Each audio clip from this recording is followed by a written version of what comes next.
Hi, I'm Tony Ward from GPB Scientific, and I'm here today to talk to you about our Curate system, which we believe will really transform next generation medicines by dramatically improving the cell processing that's involved with those techniques.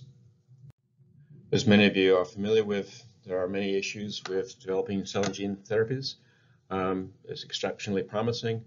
There are numerous issues around cost, access, variability of samples and processes, and also just even the persistence and durability of the actual therapies themselves.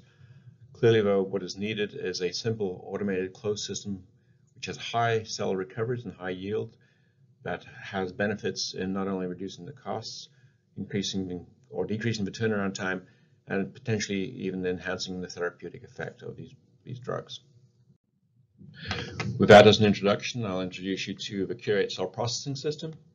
It's a massively parallel microfluidic cell separation system that uses a single disposable cassette. It's functionally a closed system, and we can process an unfiltered leukopak in under an hour.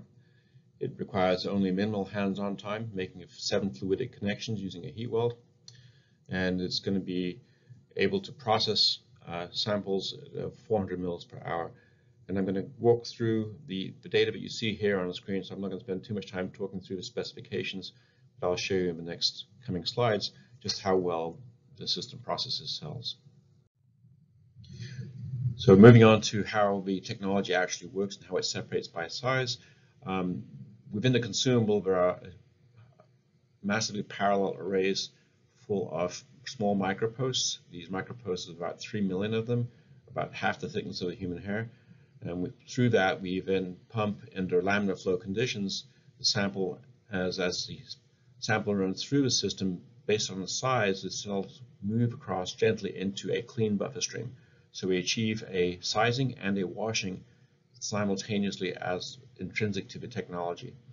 And this is obviously never requires pelleting of cells, so it is very gentle on cells. And it also allows us to have extensive follow-on benefits because the washing is very efficient, and I'll get to that in a little bit more detail. We've chosen CAR T/TCR as the first application area, and in the micrographs on the bottom you can see a comparison of a head-to-head sample that was split between the DCS processing and versus an automated FICAL or CPAC system. And you can see very clearly here the pictures worth 1,000 words. The DCS system has essentially no red cells and no platelets as compared to the corresponding CPAC system. If we look at the ways in which we can use this technology, I just showed you how we can do the mode A, if you will, the separation into a clean buffer stream. We can also naturally do that for washing into media, but we can also add to that the ability to concentrate cells by simply turning a valve and recirculating through and passing the cells back down the middle of a device. We can concentrate cells, and so this allows us to approach many of the work stream cell handling operations across the entire current workflows. So whether it's isolation at day 0, and I'm going to spend most of my time talking about isolation at day 0 and performance, but it also is applicable to less complex populations of cells. So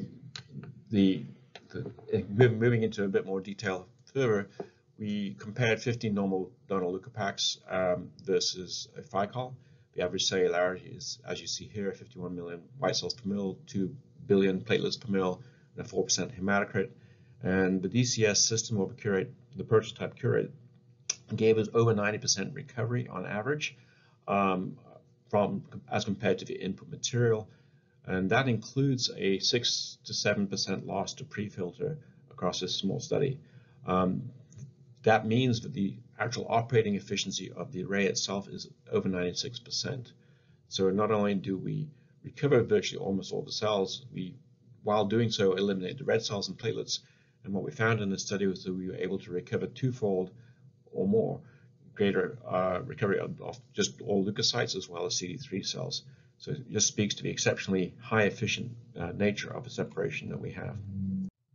Taking that analysis one step further, and we're looking at the total number of cells recovered by the Curate prototypes across these donors. When we looked at the naive T cells in particular, we see a bias towards in favor of the DCS processing.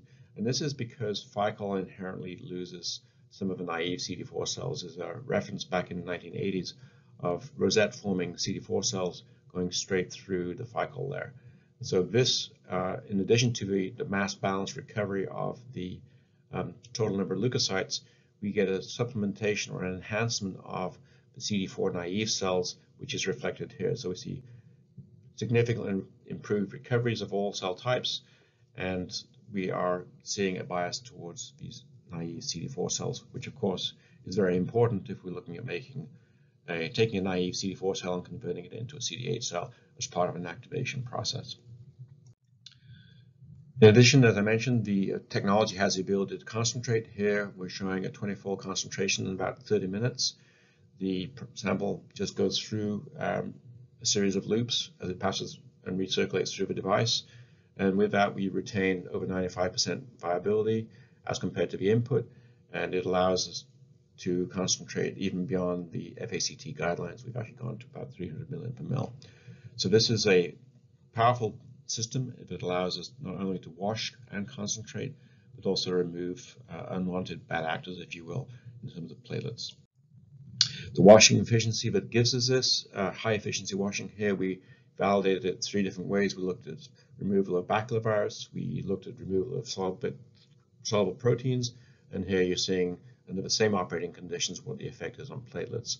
We still do see a few large platelets that come through once in a while, but we've eliminated essentially almost all the platelets. And this, compared to a FICOL, as I showed before, we have a 7-fold or greater removal of platelets.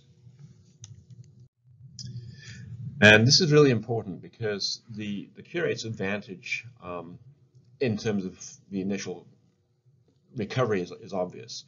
But beyond that, we see significant improvements in the biology associated with removing of platelets in density-based approaches. So when we did some early work and we published this at ISCT a couple of years ago, that there are aggregated platelets at the interface of a FICOL, and no amount of washing and no amount of size separation will actually get rid of them without losing all the other cells at the same time. So the DLD or the DCS approach is unique in this sense, in that it really recovers the cells while eliminating a lot of these platelet-related factors.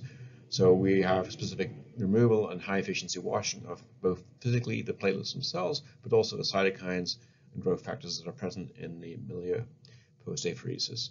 And that has benefits, as we talked about, in terms of just recoveries of starting material, but it also has potentially because we're recovering more of a naive CD4 cells, we have more of the cells that have a longer telomere. And that obviously has potentially long-term benefits as well. So this is all a potential upside for this technology, and we look forward to really exploring this as we go forwards. As a case in point, an example, we've looked at a mobilized GCSF mobilized donor. GCSF is a known suppressor of central activation elements, and in this example, we expanded the cells using thermo-CTS beads, and we get expansion with a DCS process sample, whereas we did not get expansion with a FICOL process sample, handled exactly the same way. So it just speaks to the value and the ability of the system to really do an effective wash. So in summary, the cure rate performance is excellent. We can process a leukopak in under an hour with walk-away automation for operators. There's 2-fold greater recovery of both CD45 and T cells. We have a 7-fold reduction in the amount of platelets contaminating the product. We have more central memory cells, fewer temor cells prior to the activation and expansion process. This obviously gives you a net starting material that has a younger, healthier T cell population. We have less propensity towards processing-driven differentiation and opportunity to shorten expansion times as a result of all of these massive numbers of cells, and the ability then to reach target volumes several days sooner. And the cell characteristics align well with the leading research hypothesis around persistence and potentially even potency, and I suppose in theory adverse effects. Early feedback from external parties has been in line with the data that I just described you. I didn't have time today to talk to you about the better transduction that we see, but we'd be happy to have appropriate conversations under confidentiality going forward. So please reach out.